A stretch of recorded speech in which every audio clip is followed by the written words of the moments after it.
Chapitre 20. Comme au bon vieux temps.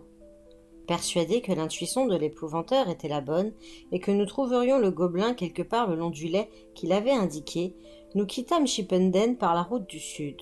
Nous traversâmes par 2 fois les méandres de la rivière en pataugeant dans les gués avant d'atteindre le premier refuge possible du gobelin.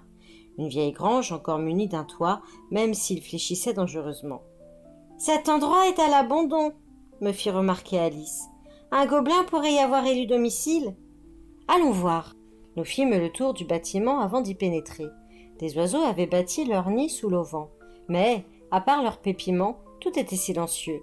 Rien ne révélait la présence d'une créature de l'obscur. Poursuivant notre chemin, nous arrivâmes devant un petit cottage que j'avais remarqué lors de mon dernier périple le long du lait. Il était encore occupé par un fermier, sa femme et leur petite fille. Depuis, la guerre était passée par là. Il n'y avait plus ni porte ni fenêtre. La maison n'était qu'une coquille vide, dont la toiture à demi écroulée céderait à la prochaine tempête. J'entrai, jetant des regards nerveux vers les poutres noircies. Je ne perçus aucun signe du gobelin, mais un faible miroitement, dans un coin, attira mon attention. Un fantôme apparut, celui d'une fillette qui n'avait pas plus de 5 ans. Elle portait une robe blanche toute tachée de sang, et de grosses larmes roulaient sur ses joues. Elle tendait les bras en appelant désespérément son papa et sa maman. Ses parents étaient sans doute morts dans l'incendie ou massacrés par les soldats. Elle était revenue en ces lieux où elle avait été heureuse. Elle y cherchait le père et la mère qui l'avaient chérie et protégée jusqu'à ce jour terrible où la guerre avait frappé à leur porte.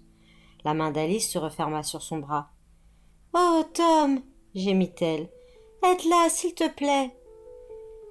Elle avait beau utiliser de plus en plus souvent ses pouvoirs de sorcière, son cœur demeurait bon. À cet instant, il me sembla qu'elle était encore loin, très loin de devenir une pernicieuse. Je m'approchai de la petite revenante et m'agenouillai devant elle, mes yeux à la hauteur des siens. « Ne pleure plus, écoute-moi bien, » lui dis-je doucement. « Je suis ici pour t'aider, tout va s'arranger. » Comme ses sanglots redoublaient, je repris. « Tu veux retrouver ton papa et ta maman et rester avec eux pour toujours ? Je vais t'indiquer comment faire, c'est facile. » La fillette fantôme s'essuya les yeux d'un revers de main et demanda « Comment ?» Sa lèvre inférieure tremblait, mais une expression d'espoir illuminait son visage. « Il suffit de te rappeler un souvenir heureux. »« Lesquels ? Il y en a tant. On était heureux avant que les soldats arrivent. On était heureux tout le temps. »« Tu en as sûrement un plus beau que tous les autres. Réfléchis bien. » La petite fille hocha la tête. « Oui, quand maman m'a offert une robe blanche pour mon anniversaire et que papa m'a promenée sur ses épaules. »« C'est cette robe ? C'est celle que tu portes aujourd'hui ?»« Oui. Maman dit que j'étais aussi jolie qu'une princesse, et papa il a ri. Et il m'a fait tourner, tourner, tourner. J'étais tout étourdie. » Elle sourit à ce souvenir.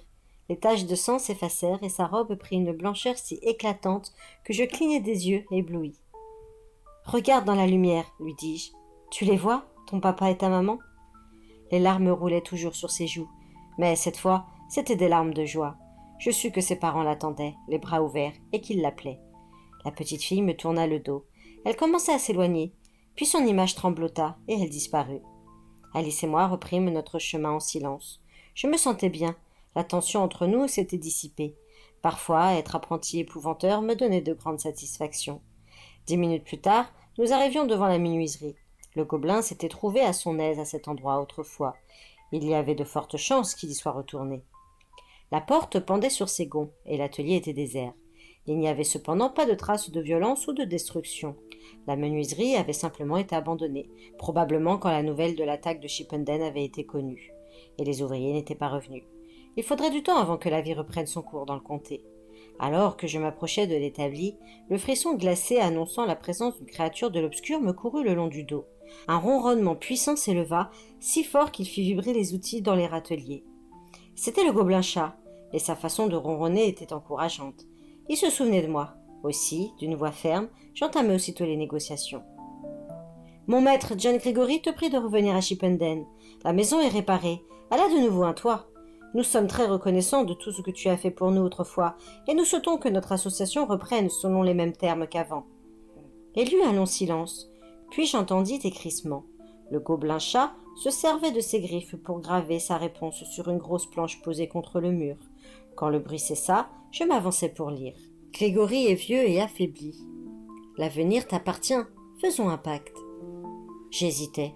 Que penserait mon maître? Accepte, Tom, m'encouragea Alice. Il a vu juste. L'avenir, c'est toi. Tu seras bientôt l'épouvantaire Chippenden. À ces mots, un autre ronronnement s'éleva. Je haussai les épaules. L'important était de ramener le gobelin pour qu'il nous apporte son soutien dans le combat qui se préparait. C'est entendu, lançai-je. Ce sera un pacte entre toi et moi. Le crissement des griffes invisibles sur le bois recommença. Ce que je lus alors me consterna. Cette fois, ça te coûtera plus cher. L'épouvanteur avait raison. Le gobelin ne se satisferait pas des termes de l'ancien contrat. Je réfléchis rapidement. Que pouvais-je lui offrir d'alléchant? Soudain, j'eus une inspiration. Le gobelin voyageait le long des lais, et plusieurs se croisaient sous la maison, menant dans de diverses directions. Tu tueras toute créature de l'obscur qui pénétrera dans le jardin, dis-je, mais je te réserve une autre tâche. Lorsque je combats l'obscur, je me trouve parfois en grand danger. En ce cas, je t'appellerai à mes côtés. Tu massacreras mes ennemis et t'abreuveras de leur sang. Comment t'appelles-tu? Je dois le savoir avant de pouvoir t'appeler. Le crissement des griffes se fit attendre un long moment. Sans doute, le gobelin était-il réticent à l'idée de révéler son nom. Enfin, il y consentit. Cratch. Très bien, Cratch. Si je suis en danger, je t'appellerai 3 fois par ton nom. Un sourd ronronnement me répondit. Je m'aperçus alors que je devais imposer une dernière condition. En plus de tout ce que tu ne dois pas toucher dans le jardin, il y a 3 chiens. Ils sont nos alliés, et tu ne feras aucun mal à quiconque j'inviterai à entrer. Le ronronnement s'intensifia, et le crissement reprit. Combien de temps durera ce pacte? La réponse fusa dans ma tête, comme si quelqu'un me l'avait soufflé. Il durera jusqu'à 3 jours après ma mort. Pendant tout ce temps, tu protégeras mes alliés et tu boiras le sang de mes ennemis, après quoi tu seras libre de partir. Le gobelin se matérialisa dans la pénombre, sous l'apparence d'un gros chat roux. Une cicatrice verticale barrait son œil aveugle, sans doute le souvenir d'une blessure reçue lors de l'attaque du fléau. Il s'avança et vint se frotter contre ma jambe en ronronnant. Puis, d'un coup, il disparut. « Tu as réussi, Tom !» s'exclama Alice. Je lui souris, plutôt content de moi. On n'en sera pas sûr tant qu'on ne sera pas rentré, mais j'ai bon espoir. Tu penses vraiment faire appel au gobelin pour te secourir? Ça laisserait la maison sans protection. C'est vrai, je ne le ferai que si ma vie est en grand danger, et en aucun cas s'il s'agit d'affronter Siskoy. En repassant par le village, nous prîmes les bâtons chez le forgeron. Comme d'habitude, il avait fait un excellent travail, et je le payai aussitôt. Puis nous fîmes le tour des commerçants pour collecter des légumes, le bacon, le jambon, les œufs et le pain, tout juste sortis du four. Je me chargeai du lourd sac de provisions, tandis qu'Alice portait les 3 bâtons. J'aurais dû me sentir un peu plus en sécurité en approchant de Chippenden. Or, mon inquiétude grandissait. On avait sûrement été suivis après notre départ de Todmorden.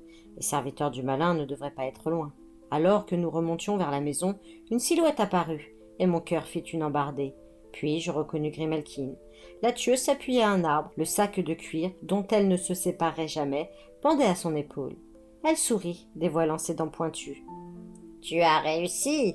J'étais parti flairer une éventuelle approche de nos ennemis. À mon retour, à peine avais-je mis un pied dans le jardin que j'étais accueilli par un grondement menaçant. Le gobelin a repris son poste, et il a soif de sang. Je ne suis pas vraiment la bienvenue. » Nous suivîmes le sentier jusqu'à la grille du jardin. Là, je lançai à travers les buissons. À mes côtés se tient Grimalkin. Elle est mon invitée. Laisse-la franchir le seuil et témoigne-lui le même respect qu'à nous. Après une brève pause, je pénétrai prudemment dans le jardin avec mes compagnes. Aucun grognement ne se fit entendre. Le gobelin respectait les termes du contrat. Je n'avais pas besoin de lui parler d'Alice, l'épouvanteur l'avait fait auparavant. Jude n'avait rien à craindre lui non plus. Les anciens apprentis, ayant achevé leur formation, pouvaient entrer en toute impunité. « Avez-vous détecté une quelconque présence de nos ennemis ?» m'enquis-je tandis que nous approchions de la maison. Grimalkin secoua la tête. « Pas la moindre. J'ai poussé jusqu'à Accrington. Rien. À moins que les sorcières ne se manifestent sous forme de sphère, ils n'attaqueront probablement pas avant l'aube. » En entrant dans la cuisine, je vis que l'épouvanteur avait reçu livraison d'une nouvelle table et de 6 chaises. Il était debout, une main appuyée sur le dossier d'un siège, un léger sourire aux lèvres. « Vous vous sentez mieux ?» demandai-je. « Beaucoup mieux, petit. Tu as rapporté les provisions ?» Il désigna du menton le sac que je venais de déposer sur le sol. « Et tu as su ramener le gobelin. Il nous préparera le petit déjeuner de demain matin, comme au bon vieux temps. » Jude reparut environ 1 heure avant la tombée de la nuit. après de s'être acquitté de sa mission auprès des militaires de Burnley. Le récit des morts inexpliquées, survenus ces derniers mois, était parvenu aux oreilles du commandant. Ce que lui apprenait le jeune épouvanteur l'avait rapidement convaincu. Il enverrait des hommes à Todmorden, mais pas avant un jour ou deux. Toutes ces troupes disponibles pour chasser les gangs de voleurs qui occupaient Clitheroe depuis la fin de la guerre. Elle aurait vite fait de restaurer l'ordre là-bas. Néanmoins, elle n'avait aucune expérience de la lutte contre l'obscur. Si je nourrissais quelques craintes quant à leur réaction devant ce qui les attendait à Todmorden, je préférais les garder pour moi. Il serait certainement utile que l'un de nous conseille les soldats. Pour le moment, notre priorité était de survivre à cette nuit. Nous la passâmes dans le jardin. Ce n'était pas trop inconfortable, la température étant relativement douce à cette époque de l'année. Quoique toujours faible, l'épouvanteur tenait sur ses jambes, et il me félicita encore d'avoir amené le gobelin. Je n'eus pas le cœur de lui dire que la créature avait conclu le nouveau pacte avec moi. Ça n'aurait rien changé à la situation. Il était donc inutile qu'il l'apprenne. Nous instaurâmes des tours de garde, mais, éveillés ou endormis, l'épouvanteur, Jude et moi ne quittâmes pas nos bâtons. Je veillais le premier, patrouillant autour du jardin à la lisière des arbres. Pour passer le temps, j'allais vérifier dans la partie est que les sorcières mortes étaient dûment entravées dans leur fosse. Je fis de même pour les gobelins. Tout allait bien. Je me sentais calme, sûr que le gobelin saurait régler son compte à tout Strigoi importun. Ma plus grande crainte était que les sorcières aient déjà fait rentrer Siskoy dans notre monde et qu'ils surgissent pour reprendre la tête du malin. J'espérais que le sel et la limaille de fer que nous avions déversés dans le puits sanglant suffiraient à le retarder. Grimalkin prit le deuxième tour, et je m'efforçai de dormir. Je finis par m'assoupir, puis je m'éveillai en sursaut. J'eus vaguement conscience que quelqu'un d'autre montait la garde quand un terrible hurlement me fit bondir sur mes pieds. Un intrus avait pénétré dans le jardin, et le gobelin le défiait.